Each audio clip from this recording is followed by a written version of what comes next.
आप देख रहे हैं SDM न्यूज़। मैं हूं रियाद अंसारी।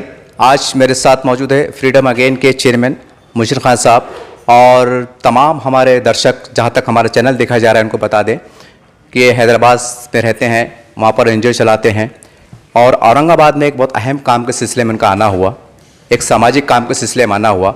हमारा इंटरव्यू लेने का एक ही मकसद है कि एक अच्छे मकसद को, एक अच्छी सोच को आगे बढ़ाया जाए। चलिए हम तमाम पहलू पर गुफ्तगू करते हैं। सर, आपका फिर से एक बार नाम बोलिएगा और आपका एनजीओ का नाम बोलिएगा। मेरा नाम मुशीर खान है, मेरे एनजीओ का नाम फ्रीडम अगेन फाउंडेशन है और मैं हैदराबाद से हूँ। सर, आपका औरंगाबाद में आना जैसा किस काम के सिलसिले में? पिछले साल मुझे कॉल आया था एक किसी की सहायता के लिए। मालूम पड़ा था कि एक बुज़ुर्ग आदमी है जिसको हेल्प चाहिए हैदराबाद में। तो जब मैं वहाँ जाके मुलाकात करा तो तब मैं वही समझा कि देखने में बुज़ुर्ग है तो शायद इनको कुछ हेल्प चाहिए, लेकिन उन्होंने बोले कि मेरा बेटा MBBS कर रहा, उसकी फ़ीस के लिए हेल्प चाहिए। तो it was very shocking for me, because ऐसा आपको ज़्यादा सुनने में मिलता है आमतौर पे कि एक 5 डब्बे वाले का बच्चा या फिर एक ज़ईफ़ इंसान का बच्चा, गरीब आदमी का बच्चा MBBS कर रहा। तो वो ताल्लुक़ से मैं लास्ट ईयर भी ऊपर वाले ने मौका दिया उस बच्चे की फ़ीस पे करने की। ये साल भी ऊपर वाले ने मौका दिया उस बच्चे की फ़ीस पे करने की। फाइनल ईयर में बच्चा आ गया, वो इंशाल्लाह आफ्टर एग्ज़ाम्स जो होंगे जनवरी में, उसके बाद हे'll बिकम अ डॉक्टर। सर, हम देखते हैं कि हमारा तारिक शहर औरंगाबाद में, क्योंकि ये MIM का गढ़ माना जाता है, आप औरंगाबाद, आप हैदराबाद से आए हैं और ख़ास बात ये भी है कि आप MIM के सदर दफ्तर कार्यालय में दारुस्सलाम में गुफ्तगू फरमा रहे हैं।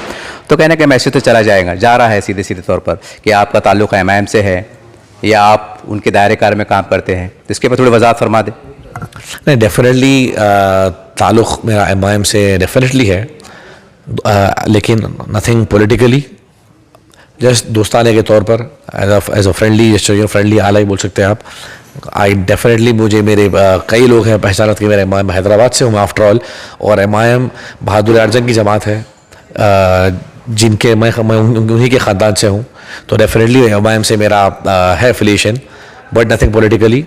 जैसा कि आपको मैं बोला, अपने लोग हैं पहचानत है मेरी, और सिर्फ MIM में नहीं, काफ़ी जमातों में है, क्योंकि मैं जो काम करता हूँ ज़रूरी है कि उसी ताल्लुक़ से मेरे हर पॉलिटिकल पार्टी में अलग अलग जमातों में मेरे पहचानत के लोग मेरे दोस्त अहबाब हैं। सर, जैसा आपने कहा कि आपको फ़ोन आया था कि एक 5 टपरी वाले का बच्चा है और उसकी फ़ीस भरना है, और जब आपको ये मालूम है कि यहाँ पर MIM के खासदार इम्तियाज़ जलील साहब है, इतना बड़ा नेटवर्क है, इतनी बड़ी ताकत खड़ी है, कैसा लग रहा था कि यहाँ पर इतना बड़ा वजूद ख़ायम होने के बाद आपको फ़ोन आता है? तो थोड़ा बहुत दिमाग में क्या चल रहा था आपके? नहीं, मेरे ख्याल से ये नहीं बोल सकते कि इम्तियाज़ जलील साहब इसमें कहीं ना कहीं जिम्मेदार है, क्योंकि मुझे कॉल हैदराबाद से आया था, जैसा आपको मैं बोला, क्योंकि उनका पांडव हैदराबाद में था, तो उनको बस एड होना था। उन्होंने एड पूछे, तो मैंने समझ सकता हूँ कि अपन इस बारे में इम्तियाज़ जलील साहब के बारे में बोल सकते। हालांकि जितना मैं देखा, जितना मैं सुना यहाँ पे आने के बाद, डेफिनेटली तारीफ़ काबिल काम मजलिस यहाँ पे कर रहे। जितना मैं देखा अभी आते वक्त, जब मैं पिछली बार आया था यहाँ पे थोड़े से रोड थे जो बहुत ज़्यादा ख़राब थे, लेकिन अभी जब मैं आया तो मैं देखा कि वहाँ पे सारे रोड नए हो गए। तो डेफिनेटली वो एक मेंबर ऑफ पार्लियामेंट है, MIM से है, और पहली बार मेंबर ऑफ पार्लियामेंट बने, तो डेफिनेटली, और मजलिस यहाँ पे पहली बार एक MP लेके हैदराबाद के बाहर, तो definitely he will definitely do his best, and I think that's what he is doing. Sir, हम देखते हैं कि अकबरुद्दीन हफीज़ी साहब, असद हफीज़ी साहब और खादिम इम्तियाज़ साहब, ये 3 बंदे हैं, और 3 बंदों का इतना बड़ा नेटवर्क संभालना पूरे मराठवाड़े में, महाराष्ट्र में, हिंदुस्तान में बहुत मुश्किल होता है। और आप एनजीओ का काम करते हैं, जैसा आपने कहा कि मैं पॉलिटिकल से हट के बात कर रहा हूँ, नॉन पॉलिटिकल, ये आपने शब्द का यूज़ किया है। तो क्या ऐसा नहीं हो सकता कि आप इनके इश्तराक से मिलकर कि साहब, एक आप पॉलिटिकल सतह पे अच्छा काम कर रहे हैं, हम समाजियात पे अच्छा काम करते हैं, सोशल पे अच्छा काम करते हैं, आप हमें कुछ सपोर्ट कीजिए, हम दायरे काम को बढ़ाते हैं, इस तरह के कुछ जहन में कुछ बातें या आने वाले फ्यूचर में कुछ प्लान? नहीं, देखिए, आप जैसा कि आप सही बोले, बिल्कुल नॉन पॉलिटिकल मेरा स्टैंड है, शुरू से था और मेरे ख्याल से हमेशा रहेगा। लेकिन मसलन ये, कहीं ना कहीं मेरे ख्याल में पॉलिटिशियंस और संस्था चलाने वाले लोग, हमारे तरह लोग, कहीं ना कहीं मिलते हैं आखिर में। जैसा कि हम देखें, जब कोविड आया था, डेफिनेटली वो टाइम पे सारे पॉलिटिशियंस, सारी संस्थाएं, हर कोई मिलकर साथ में काम कर रहा था। तो हमेशा जब भी ज़रूरत पड़ेगी पब्लिक को, अभी ज़रूरत पड़ेगी आवाम को, मेरे ख्याल में हमेशा सब मिलकर एक साथ ठहरेंगे बराबर आवाम के लिए, और हमेशा आवाम की फ़ायदे के लिए काम करेंगे और बात करेंगे। सर जैसा आपने कहा कि आप एनजीओ चलाते हैं, तो जाहिर सी बात है जब एनजीओ चलाते हैं तो कुछ खैरख्वाह हजरात जो भी जिनको अल्लाह ने नवाजा है वो कहने का अपनी तरफ से डोनेट करते हैं कि खामोश तरीके से कि भाई आप एक अच्छा काम करें कीजिए। और आज हम देख रहे हैं कि जैसे एक डॉक्टर की बात की आप, हम समझते हैं अगर हम ढूंढने जाए ना कभी अगर ईमानदारी के साथ तो सैकड़ों मिल जाएंगे, तो बड़ा बजट हो जाता है। तो ऐसे में जिनको अल्लाह ने नवाजा है, चाहे वह हैदराबाद से हो या औरंगाबाद से बिलोंग करते हो, उनसे क्या अपील करेंगे कि देखिए हम एक अच्छा काम करें, हमसे जुड़ के काम कीजिए, हमारे साथ कुछ मदद कीजिए।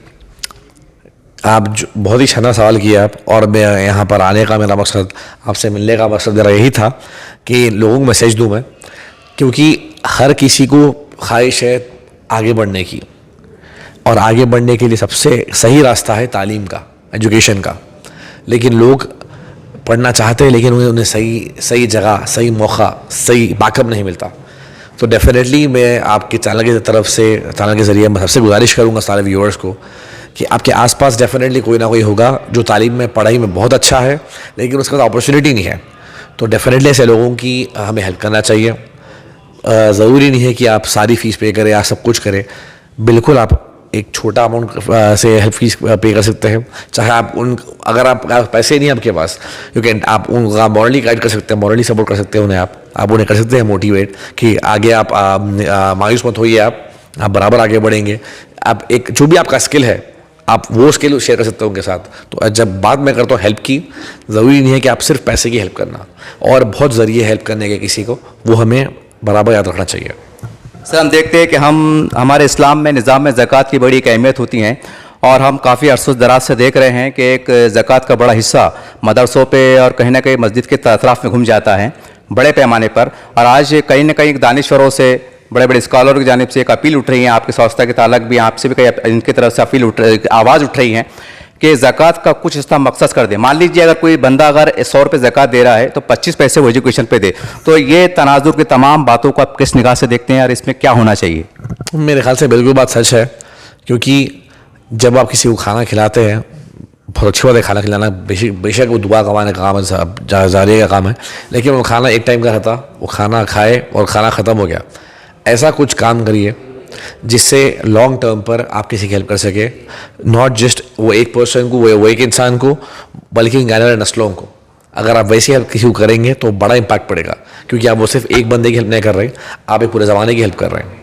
तो डेफिनेटली तालीम को फोकस करते हुए जब भी आप सदका जारिया करते हैं, लोगों का अपना जब करते हैं, लोग सदका निकालते हैं, ज़कात निकालते हैं, तो बेशक ये बहुत ज़रूरी है कि लोग बिल्कुल तालीम के बारे में सोचें और तालीम इस तरह के तरीके से, उस तरीके देख कर, मालूम कर अपना हर चीज़ करके वेरिफिकेशन कर ज़कात निकालें। सर जब ये हमारा वीडियो वायरल हो रहा होगा, हमारे दर्शक देख रहे होंगे, तो जो ज़रूरतमंद हजरात है उनके दिल में एक उम्मीद की किरण जागेंगी, चलिए हम इस आपसे मिलते हैं, हमारे बच्चे का मसला है। तो क्या औरंगाबाद शहर में ऐसा कोई आपका एक बंदा कोई ऑफिस टाइप में, एक दारुसलाम पे या अदर कि आप इनसे रब्ता कायम कर सकते हैं कि हम इसका आपके लिए कुछ करेंगे, ऐसा कुछ कोई नंबर या कोई नाम?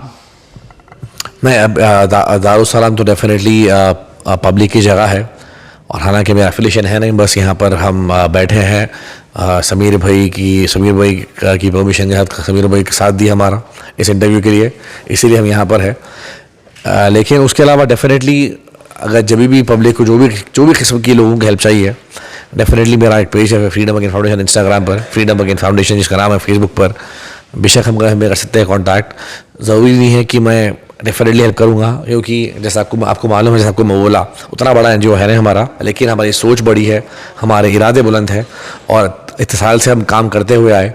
अगर सोच के साथ साथ, नियत के साथ साथ अगर आप सही नियत रखकर काम करें तो बराबर काम होता जाएगा। तो डेफिनेटली जब भी लोग चाहें हम भी बराबर कॉल कर सकते हैं, मुझे बराबर मैसेज कर सकते हैं, अगर मुझसे जितना हो सका मैं बराबर करूँगा। सर हमारे तारीख शहर औरंगाबाद में, मराठवाड़े में हमारे कई ऐसे मुसलमान भी हैं जिनको अल्लाह ने बहुत कुछ नवाजा है, और उनकी भी चाह है, ख्वाहिश है कि हमारा पैसा ऐसी जगह खर्च हो जो मिल्लत इस्लामिया के लिए काम आए, उनके तरक्की फलाह बहबूद के लिए काम आए। ऐसे लोगों जो चाहते हैं हमारा पैसा सही जगह खर्च हो, ऐसे लोगों से आपकी क्या दर्दमंद अपील है? बहुत अच्छा सवाल करें आप फिर से।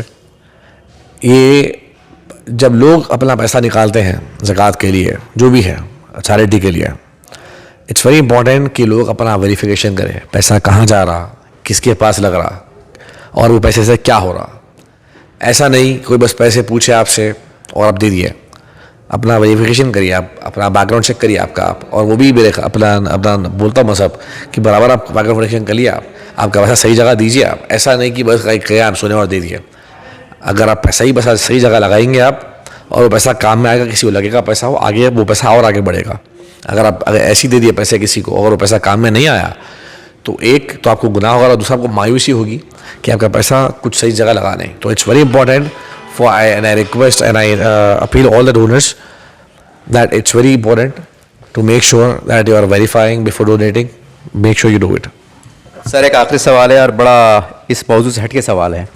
हम देखते हैं कि हमारे अतराफ़ में कहीं भी चले जाइए आप, लाखों करोड़ रुपए की मस्जिद तामीर हो रही है, वो अल्लाह का घर है, उससे इनकार भी नहीं है, लेकिन मस्जिदों के अंदर कुछ ऐसा इसराफ भी देखने में आ रहा है, जैसा डेकोरेशन है ये है। अगर हम थोड़ा सा उसको किफ़ायत शरी से काम ले तो वो पैसा भी मिल्लत इस्लामिया के बच्चों के लिए काम आ सकता है। एक खुले जहन के साथ आप इसके पास क्या सोचते हैं, आपका अपना ख्याल? आपको मालूम है मैं हैदराबाद से हूँ और राइट नाउ हमारे शहर में इतने शादी हो रहे हैं, इतने शादियाँ हो रहे हैं, दिसंबर नवंबर शादियों का महीना हो गया अब। और अफसोस की बात यह है, चलो जिसके पास है, जिसके पास ऊपर वाला दिया वो कर रहे हैं, एक्स्ट्राऑर्डिनरीली खर्चा कर रहे हैं, वो क्या ज़ाती मसला है उस बारे में नहीं बोलूँगा मैं। पर इन लोग को देखकर जिनके पास पैसे नहीं हैं वो भी उधार लेकर अपनी प्रॉपर्टी बेचकर, अपना घर बेचकर शादियाँ करा रहे अपने बच्चों की। क्यों? सोसाइटी के लिए, लोगों को दिखाने के लिए, अगर वैसे अच्छा खाना खिलाने के लिए। तो मेरे ख्याल में इस चीज़ के ताल्लुक से जो इसका ऑलरेडी पैसा है, जिसको ऑलरेडी अल्लाह ताला पैसा दिया, अगर वो छोटे बारे में भी शादी करे तो मेरे ख्याल में लोग उतना उन्हें जज नहीं करते कि कैसा करे, क्योंकि लोगों वालों को ऑलरेडी उनका पैसा है, उन्हें ज़रूरत नहीं स्टेटस दिखाने की। तो अगर ऐसे लोग अगर छोटे पैमाने पर शादी करना शुरू करें, थोड़े तरीके से शादी करना शुरू करें, तो उसके बाद मेरे ख्याल में जो गरीब लोग हैं, जो मिडिल क्लास लोग हैं, वो उन्हें देखकर वो भी उसे फॉलो कर सकते हैं। अगर अभी मिडिल क्लास आदमी शादी करा नॉर्मल तरीके से, लोग आप बोलते हैं अरे देखो हम ऐसा बुलाए थे, हमारे पास ऐसा हुआ था, लेकिन उनके पास देखो उन्हें खाना नहीं खिलाए, डेकोरेशन सही नहीं करे, फला बात। तो ये बहुत ज़रूरी है कि मॉडेस्टी से मज़हब में लिखा हुआ आसानी रखो इस चीज़ में। सवाल ये था सर कि हमारे पास जो मस्जिदें बनती हैं लाखों करोड़ रुपए की, वो सादी में भी बन सकती हैं। इसके ऊपर अपना ज़ाती ख्याल क्या है कि भाई सादा बनना चाहिए, एक आलीशान बनना चाहिए, जो पैसा बचता है? मेरा सवाल ये था, आपने जवाब भी काफ़ी अच्छा दिया, लेकिन इसके ऊपर थोड़ा सा आपका ज़ाती ख्याल। नहीं, मेरे ख्याल में as long as quality of construction अगर अच्छी रही, अगर मस्जिद डिसेंट रही, तो ज़रूरी नहीं है कि आउट ऑफ द वे जाके बनाना। बट देन अगर आप अगर एंगल से देखें, डिफरेंट एंगल से अगर आप तो खूबसूरती अगर आप रखें, अगर आप मस्जिद को निखार के रखें, तो it also becomes a place of attraction. जैसा कि तुर्की में आप मशहूर है मस्जिद, इस्तांबुल में अपनी जामा मस्जिद मशहूर है, मक्का मस्जिद मशहूर है। ये सब मस्जिदें मशहूर क्यों हैं? क्योंकि ये मस्जिदें बड़े हैं, खूबसूरत है। तो मेरे ख्याल में यही सोच रहती है लोगों की जब वो मस्जिद बनाते हैं कि एक बड़ी बनाएंगे, खूबसूरत बनाएंगे, ताकि एक दीनी मकबरा, ये दीनी मकबरा एक अलग इम्पोर्टेंस मिलता है इसको, और it could also become a tourist place. इस तरह से आपने इनकी बात को सुना, मुशर्रफ खान साहब की, और ये हैदराबाद से आए हैं। और हम समझते हैं कि तारिक शहर औरंगाबाद के लिए एक बहुत बड़ा मैसेज है। वैसे तो कुल मिला के चारों तरफ से काम हो रहे हैं, हर एनजीओ, हर लोग अपने अपने सतह पे काम कर रहे हैं, लेकिन आज मौजूदा हालात में हमारे हिंदुस्तान में ख़ासकर मुसलमानों के जो हालात उभर के आ रहे हैं, उसके पस मंज़र में अगर देखा जाए तो इस तरह के जो अफराद मिलकर काम कर रहे हैं, तो इनके साथ जुड़ना बहुत ज़रूरी है, इनको ताकत पहुंचाना बहुत ज़रूरी है। और ये अकेले नहीं है, बल्कि हम समझते हैं कि बहुत एक काफ़िला बढ़ना चाहिए, एक दायरा बढ़ना चाहिए। और जैसा ही आज दारुस्सलाम के ऑफिस में बैठ के एक हमें इंटरव्यू दे रहे हैं, तो हम समझते हैं तमाम पॉलिटिकल लोग और वो तमाम पॉलिटिकल मुस्लिम लीडरशिप, उनको भी चाहिए कि वो खामोश तरीके से बल्कि खुल के ऐसे एनजीओ की मदद करें, आगे आएँ। क्योंकि हम देखते हैं जो पॉलिटिकल लीडर होता है वो 24 घंटे विधानसभा और पार्लियामेंट के मसलों में उलझा हुआ रहता है।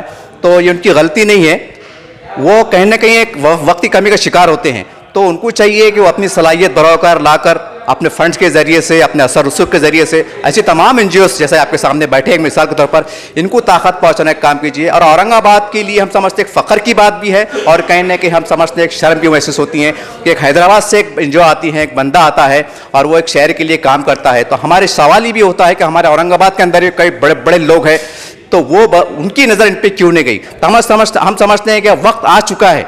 और ख़ासकर हमने मस्जिद तालिब से सवाल किया था और हम इसके ऊपर अभियान भी चला रहे हैं, और उनसे ददमन भी अपील करते हैं कि वक्त आ गया है कि हम अपनी ज़कात का एक कम से कम 25% हिस्सा गरीब मुसलमानों के एजुकेशन फर्स्ट जो है तो हम खर्च करें। हम देख रहे हैं कि हज़ारों की तादाद में मदरसे कायम हो रहे हैं, और मदरसे इतने भी कायम हो रहे हैं कि जहाँ पर ज़रूरत नहीं। ये कड़वा सच है, ये हमारे उलमा इकराम भी अच्छी तरह जानते हैं। तो वक्त आ गया है कि जितनी कसीर तादाद में मदरसे खुल रहे हैं, उससे ज़्यादा डबल टिबल हमारे पास जैसे कॉलेज खुले, स्कूल खुले। ये वक्त की ज़रूरत है। बहुत दुख होता है और बहुत शर्मिंदगी की बात है कि सेक्टर कमेटी रिपोर्ट है, महमूद रहमान कमेटी रिपोर्ट है, ऐसे कई कमीशनों ने एक सवालिया निशान लगाया है कि मुसलमान जो है तो दलितों से बिछड़ा हुआ है। ये अपने आप में शर्म की बात है। अब सवाल ये है कि जब ये रिपोर्टें आ रही हैं तो आप उस वक्त क्या कर रहे थे? तो उम्मीद करते हैं कि इनके पैगाम को आप बहुत सीरियस लेंगे और हर आदमी अपनी जगह एक महसूस करे कि मैं अपने कौम के लिए क्या कर सकता हूं, उसकी तरक्की के लिए क्या कर सकता हूं, अपना किरदार क्या अदा कर सकता हूं। अगर ये सोच, ये जहन अगर हमारा बन जाएगा तो उम्मीद करते हैं कि आने वाले चंद साल हमारे देश के और खासकर मुसलमानों के बहुत खुश आइंदा रहेंगे।